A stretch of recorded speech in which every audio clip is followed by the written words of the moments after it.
बहुत ही लोकप्रिय जनप्रिय मुख्यमंत्री, गरीबों के मसीहा आदरणीय योगी आदित्यनाथ जी और बहुत ही लोकप्रिय प्रत्याशी भाई प्रवीण पटेल जी, मैं आप लोगों के बीच में एक अपील करना चाहता हूं साथियों। अपना दल के साथी, निषाद पार्टी के साथी और भारतीय जनता पार्टी के साथियों से एक अपील करना चाहता हूं साथियों कि 25 तारीख को कमल की बटन दबाकर भारी मतों से भाई प्रवीण पटेल जी को विजयी बनाने का काम करिएगा साथियों। बहुत बहुत धन्यवाद साथियों। अब आप सबके बीच में हमारे यशस्वी मुख्यमंत्री जिन्होंने उत्तर प्रदेश को उत्तम प्रदेश बनाया है, हम आप सबसे अनुरोध करेंगे आप लोग एक बार जोरदार ताली से माननीय मुख्यमंत्री जी का स्वागत कर दीजिए। सब लोग जोरदार ताली से।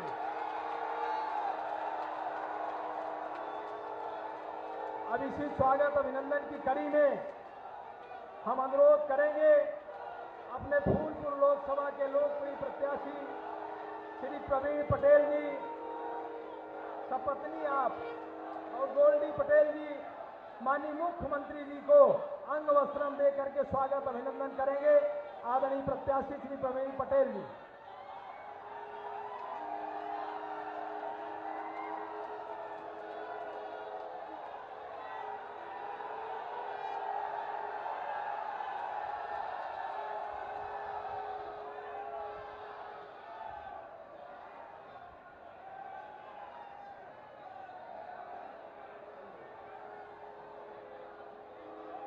अब हम अपने जिला अध्यक्ष श्रीमती कविता पटेल से अनुरोध करेंगे कि आदरणीय मुख्यमंत्री जी का बहुत कम शब्दों में स्वागत करेंगे। आदरणीय जिला अध्यक्ष जी।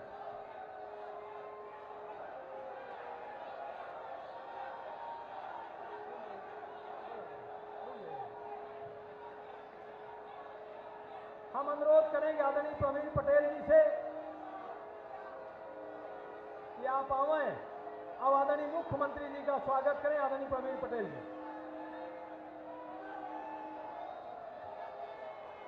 भारत माता की, भारत माता की। मोदी योगी जिंदाबाद,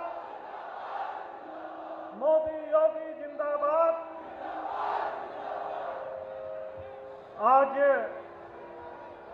श्रीमद् भागवत गीता में वर्णित दैव संपदा का जो पहला शब्द है अभयम, भय मुक्त समाज ही विकास और प्रगति की नींव है।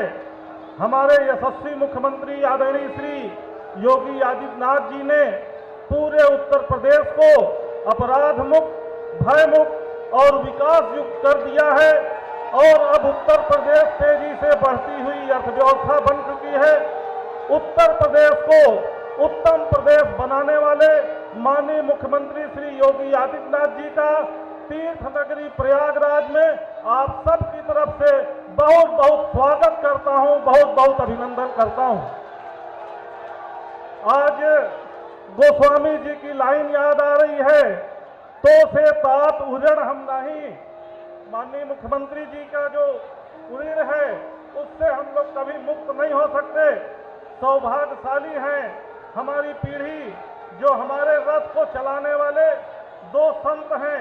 ये ऐतिहासिक संयोग है और आज इस बात को भी हम कहना चाहते हैं कि आजादी के इतने वर्षों बाद किसी ने उम्मीद की किरण जगाई है, वो हमारे यशस्वी प्रधानमंत्री श्री नरेंद्र मोदी जी और यशस्वी मुख्यमंत्री श्री योगी आदित्यनाथ जी हैं। आज मैं अपने यशस्वी प्रधानमंत्री, यशस्वी मुख्यमंत्री के लिए राष्ट्र कवि दिनकर की कुछ पंक्तियां कहना चाहता हूं। जला अस्थियां बारी बारी, चटकाई जिनमें चिंगारी, जो चढ़ गए पुण्यवेदी पर लिए बिना गर्दन का मोल, कलम आज उनकी जय बोल, कलम आज उनकी जय बोल। आज ये चुनाव केवल राजनीति के लिए नहीं बल्कि हमारे बच्चों के भविष्य, हमारे मूल्यों परंपराओं के लिए है। एक एक वोट प्रतीक है हमारी उम्मीदों का, संघर्षों का, एक बेहतर कल के लिए हमारे संकल्प का। मैं आज आपके सामने खोखले वादे लेकर नहीं, अपने रोम रोम से आपकी सेवा करने का संकल्प लेता हूं। और आपके सपनों और समस्याओं से लड़ने के लिए समस्याओं के संकल्प के साथ खड़ा हूं। दोस्तों, आज हम ऐतिहासिक मोड़ पर खड़े हैं जहां कुशल नेतृत्व में एक बेहतर और विकसित भारत की स्थापना संकल्पित है। आज मैं आप सभी से आग्रह करता हूं, एक उज्जवल भविष्य की इस यात्रा में मेरा साथ दें और हमारे यशस्वी प्रधानमंत्री श्री नरेंद्र मोदी जी का, यशस्वी मुख्यमंत्री श्री योगी आदित्यनाथ जी का हाथ मजबूत करें। आने वाली 25 तारीख को कमल का बटन दबाकर विकसित भारत की यात्रा के सहभागी बने। फूलपुर को आदर्श लोकसभा बनाने हेतु मुझे अपना आशीर्वाद प्रदान करें। जय हिंद। भारत माता की, भारत माता की। मोदी योगी जिंदाबाद, मोदी योगी जिंदाबाद। बहुत बहुत धन्यवाद। साथियों, आप सब लोगों के बीच में हमारे यशस्वी मुख्यमंत्री, जिन्होंने निश्चित रूप से हमारे प्रदेश को एक नई दिशा देने का काम किया है, उनके लिए मैं एक थोड़ी सी बात कहूंगा कि नाम जोगी दसो विप्रा, कर्म जोगी सतानिचा, ध्यान जोगी ममो देहि, त्याग जोगी ममो अपि दुर्लभा। अब हम अनुरोध करेंगे अपने आदरणीय मुख्यमंत्री जी से कि हम सब लोगों को दिशा निर्देश देने की कृपा करेंगे। साथियों, एक बार जोरदार नारा लगाइए, मोदी योगी जिंदाबाद,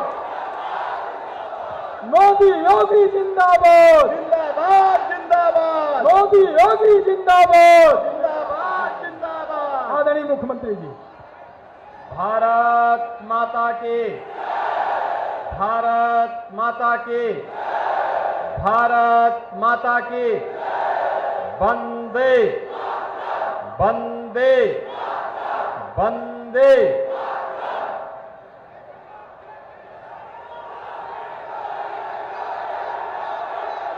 भारतीय जनता पार्टी गंगा पार के अध्यक्ष श्रीमती कविता पटेल जी, जिला प्रभारी श्री उत्तर मौर्य जी, प्रदेश सरकार के पूर्व मंत्री माननीय विधायक श्री सिद्धार्थनाथ सिंह जी, माननीय विधायक श्री हर्षवर्धन वाजपेयी जी, विधान परिषद सदस्य श्री सुरेंद्र चौधरी जी, श्रीमती निर्मला पासवान जी, लोकसभा के संयोजक विधायक फापा मऊ श्री गुरुप्रसाद मौर्य जी और भारतीय जनता पार्टी के लोकप्रिय प्रत्याशी, फूलपुर के लोकप्रिय विधायक श्री प्रवीण पटेल जी, भारी संख्या में उपस्थित फूलपुर के मेरे सभी उपस्थित बहनों और भाइयों, फूलपुर इतिहास बनाने वाली धरती है। बहनों और भाइयों, उत्थान और पतन को किसी एक धरती ने साक्षात अनुभव किया है, वह धरा फूलपुर की है। हमारे संगम की पावन नगरी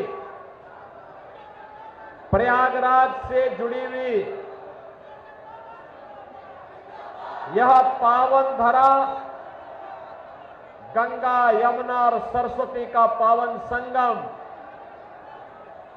महर्षि भारद्वाज का अति प्राचीन आश्रम, उनकी साधना स्थली, लेटे हुए हनुमान जी भी है। और बहनों और भाइयों, अनेक राजनेताओं को, साहित्यकारों को देने वाली धरा को कोटि कोटि नमन करते हुए मैं आप सबका हृदय से अभिनंदन करता हूं, स्वागत करता हूं। बहनों और भाइयों, प्रयागराज में जब मैं आया हूं फूलपुर की जनता जनार्दन का संवाद बनाने के लिए और आपका दर्शन करने के लिए और आपसे अपील करने के लिए अब मैं कह सकता हूं कि प्रयागराज भी सुरक्षित है, पूरी तरह सुरक्षित है। और आप जो कर रहे हैं बिल्कुल सही दिशा में आगे बढ़ रहे हैं। मैंने सुना है, मैंने सुन रहे थे बेटी और व्यापारी की सुरक्षा के लिए जो खतरा बने हुए थे और आम नागरिक के लिए, दलितों के लिए, पिछड़ों के लिए, व्यापारियों की सुरक्षा के लिए जो खतरा बने हुए थे वे सब अब तो स्वाहा हो गए हैं, मिट्टी में मिल गए हैं। मिल गए ना? अब कोई संदेह है क्या? कोई संदेह? प्रदेश खुश है, देश खुश है, लेकिन समाजवादी पार्टी के यहां मातम है।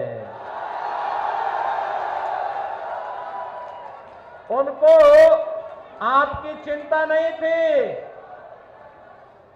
उनको प्रदेश की चिंता नहीं थी, उनको बेटी की चिंता भी नहीं थी और व्यापारी की भी चिंता नहीं थी।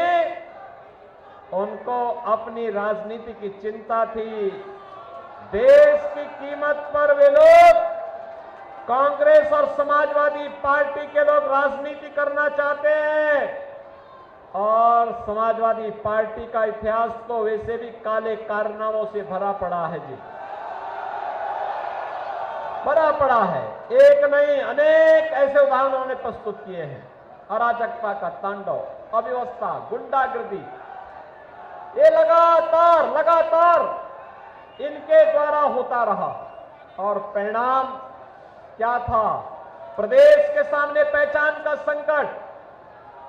किसी गरीब, मुझे याद है इसी प्रयागराज क्षेत्र में, इसी फूलपुर क्षेत्र की एक मौर्य परिवार की वो महिला जिसकी 10 बीघा जमीन को ये माफिया कब्जा कर लिया था, उसके पति की हत्या करने के बाद कब्जा कर लिया था। वो भटकती थी, कोई उसकी सुनवाई नहीं कर रहा था। बहनों और भाइयों, आज मुझे प्रसन्नता होती है जब उस मौर्य परिवार को हमने फिर से उसकी जमीन पे कब्जा करवाया और कहा कि चिंता मत करो माता जी, चिंता मत करो, ये भाजपा की सरकार है, सुरक्षा भी देगी, सम्मान भी देगी और देशद्रोही और माफिया तत्वों को मिट्टी में भी मिलाने का काम करेगी। बहनों और भाइयों, आज हमारा भारत बदल गया है, पूरी दुनिया के अंदर सम्मान प्राप्त कर रहा है। दुनिया को नेतृत्व देने की सामर्थ्य आज भारत दिखा रहा है। भारत सुरक्षित है, आतंकवाद और नक्सलवाद की समस्या का समाधान कर चुका है, विकास के बड़े बड़े कार्य हो रहे हैं। अगला वर्ष प्रयागराज कुंभ का है और फिर भव्य और दिव्य कुंभ की तैयारी हमारी होगी। बहनों और भाइयों, जितना विकास का कार्य प्रयागराज के लिए हुआ है, ये एक झलक है। अभी इससे भी बड़े योजनाएं हम लेकर के प्रयागराज के लिए आने वाले हैं। बहनों और भाइयों, गरीब कल्याणकारी योजनाएं जो ये माफिया और अपराधी डकार जाते थे, खा जाते थे, गरीब को राशन नहीं मिलता था, गरीब भूख से मरता था, स्वास्थ्य की सुविधा के अभाव में मरता था, गरीब को के हकों पर डकैती पड़ती थी, उसको मकान नहीं मिलता था। मकान, गरीब का मकान समाजवादी पार्टी के गुंडे हड़प जाते थे। लेकिन अब यह भाजपा का शासन है, डबल इंजन सरकार बुलेट की स्पीड से काम करता है और बुलेट की स्पीड से कार्य करते हुए परिणाम भी दे देता है। आज तो 80 करोड़ लोगों को फ्री में राशन, 60 करोड़ लोगों को 5 लाख रुपए का स्वास्थ्य बीमा का कार्ड, 50 करोड़ लोगों के जनधन अकाउंट, और बहनों और भाइयों यही नहीं, 12 करोड़ किसानों को किसान सम्मान निधि, 12 करोड़ गरीबों के घर में शौचालय, 10 करोड़ गरीबों के घर में रसोई गैस का कनेक्शन पहुंच गया है। और यही नहीं बहनों और भाइयों, मोदी जी ने भी कहा है 70 वर्ष से ऊपर का जो भी बुजुर्ग होगा उसको 5 लाख रुपए हर वर्ष उपचार के लिए कार्ड उपलब्ध करवाएंगे, फ्री में उपचार। 4 करोड़ गरीबों के मकान बन गए हैं, जो बाकी बचे होंगे वह मोदी जी देंगे और माफिया की संपत्ति को वापस लेकर के गरीबों के मकान वहां पर भी बनाने का काम करेंगे। बहनों और भाइयों, विकास की यात्रा इसी प्रकार से आगे बढ़ती रहेगी। इसके लिए आज मैं आपके पास आया हूं। प्रवीण पटेल एक युवा और जुझारू विधायक है। भारतीय जनता पार्टी ने इसीलिए सांसद प्रत्याशी के रूप में आपके बीच में उतारा है। मैं आपसे यही अपील करने के लिए आया हूं, एक कांग्रेस और सपा का जब भी गठबंधन होता है, ये 2 लड़कों की जोड़ी जब भी मिलती है तो बहनों और भाइयों कोई ना कोई अनर्थ करने के लिए होती है। याद करिए जब ये प्रदेश में सरकार में थे, एक केंद्र में सरकार में थी, तब अयोध्या में राम जन्मभूमि पर आतंकी हमला हुआ था, काशी में संकट मोचन मंदिर पर आतंकी हमला हुआ था, लखनऊ, वाराणसी और अयोध्या की कचहरियों पर हमला हुआ था। और अखिलेश यादव तो एक और राम भक्तों पर गोली चलाने का समर्थन करते हैं और दूसरी तरफ आतंकवादियों पर दायर मुकदमों को भी वापस लेते हैं। आप मुझे बताओ, आप में से कितने लोग हैं जो राम मंदिर का दर्शन करने के लिए गए थे? वाह भाई, पूरा सौराव और पूरा फूलपुर क्षेत्र तो दर्शन करके आ गया है। जो लोग बचे होंगे मैं उन सब के लिए कहूंगा, प्रवीण पटेल से भी कहूंगा, गुरु प्रसाद मौर्य जी से कहूंगा, सिद्धार्थनाथ जी से कहूंगा, इन लोगों को भी चुनाव के बाद एक बार अयोध्या धाम दर्शन करा के लेके आ जाओ। बहनों और भाइयों, आप सोचो पहले हम नारा लगाते थे कि रामलला हम आएंगे, मंदिर वहीं बनाएंगे। एक समाजवादी पार्टी के लोग हंसते थे, कहते थे कि अयोध्या में परिंदा भी पर नहीं मार सकता, बोलते थे ना। और अब तो राम मंदिर ऐसा बन गया है, अब अयोध्या जाएंगे आपको नई अयोध्या नजर आएगी, ऐसा लगेगा जैसे भगवान राम के समय की अयोध्या उतर आई है। चुनाव में 2 धाराएं स्पष्ट हो चुकी हैं। एक धारा है जो राम भक्तों की है, राष्ट्र भक्तों की है, विकास की है, गरीब कल्याण की है, विरासत और विकास के बेहतर समन्वय की है। और दूसरी धारा है जो रामद्रोहियों की है, भारत विरोधियों की है, गरीब के विरोध में काम करते हैं, आतंकवाद को पनपाते हैं, अपने राजनीतिक स्वार्थों के लिए देश के साथ गद्दारी करते हैं। ऐसे लोग भी चुनावी समर में आए हैं। मेरी आप सबसे अपील होगी, प्रवीण पटेल एक युवा और जुझारू प्रत्याशी है, लगातार काम किए हैं। भारतीय जनता पार्टी नेतृत्व ने विश्वास व्यक्त किया है और आज प्रत्याशी बनकर के फूलपुर लोकसभा की इस ऐतिहासिक भूमि पर आपके बीच में है। बहनों और भाइयों, ये समाजवादी पार्टी और कांग्रेस का जो गठबंधन एक खतरनाक मंसूबा के साथ आया है। इनका घोषणा पत्र कहता है कि इनके अंदर औरंगजेब की आत्मा जा चुकी है, ये जजिया कर लगाना चाहते हैं। मैंने मुसलमान कई परिवार देखे हैं, मुसलमान भी अपने पुत्र का नाम औरंगजेब नहीं रखता, क्योंकि औरंगजेब ने सबसे पहला काम किया था, अपने भाई की हत्या की थी। फिर उसने अपने बाप को ही जेल में बंद कर दिया था और फिर हिंदुओं पर उसने जजिया कर लगाया था।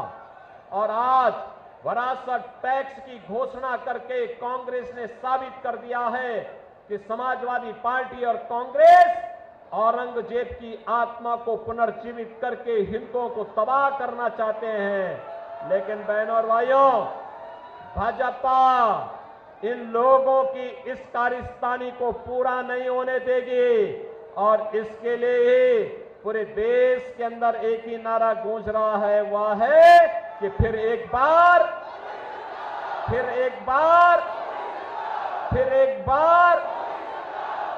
अब की बार जब 400 पार की बात करते हैं तो समाजवादी पार्टी के लोगों को तो चक्कर आने लगता है। कहते 400। अब मुझे बताओ, क्या समाजवादी पार्टी सरकार बनाएगी क्या? अरे कुल 62-63 सीट पर भी चुनाव नहीं लड़ रहे हैं और चुनाव जीतने के लिए चाहिए, सरकार बनाने के लिए चाहिए 273 सीट। तो क्या ये सरकार बना पाएंगे क्या? ये केवल ढोल बजाते रहेंगे पीछे, कुछ नहीं कर पाएंगे। तो सरकार तो ये वैसे भी नहीं बनाने वाले हैं। और दूसरा, जब 400 पार की बात होती है तो ये बोलते हैं कैसे? तो जनता की ओर से आवाज आती है, जो राम को लाए हैं हम उनको लाएंगे और माफिया को मिट्टी में भी। सहमत है? पूरा प्रयागराज सहमत है, पूरा फूलपुर सहमत है। सब लोग पीछे तक आवाज उठा करके हाथ ला के वजह आश्वस्त करो। सड़क की तरफ, सड़क से भी, ऊपर से भी, जहां कहीं आवाज जा रही है, सभी लोग सहमत हैं? प्रवीण पटेल इधर आओ भैया। ये प्रवीण पटेल आपके बीच में है प्रत्याशी बन करके। 5 दिन का समय है। इन 5 दिनों में 2 कार्य करने होंगे, आपको करेंगे। पहला कार्य, घर घर जाना है। हर व्यक्ति जो इस चुनावी सभा में आया है वह मोदी जी का संदेशा सुने। हर व्यक्ति 5-5 घर में जाकर के भाजपा के लिए कमल खिलाने का काम करेंगे। तो 5 दिन में 25 घर करेंगे। 5 दिन में 25 घर कवर करके कमल खिलाने के लिए, प्रवीण पटेल को जिताने के लिए कमल खिलाने का काम करेंगे ना? और छठे दिन चुनाव है। और छठे फेज का चुनाव है, ठीक है ना? उस दिन उन सभी 25 परिवारों को मतदान केंद्र तक ले जाने की व्यवस्था भी करेंगे। बहनों और भाइयों, आपका एक वोट भारत की तस्वीर और तकदीर को बनाएगा, जैसे मोदी जी ने 10 वर्ष में बनाया है। सहमत है ना? सहमत है? तो फिर मेरे साथ बोलेंगे, भारत माता की, भारत माता की, भारत माता की जय श्री राम, जय श्री राम, जय जय श्री राम।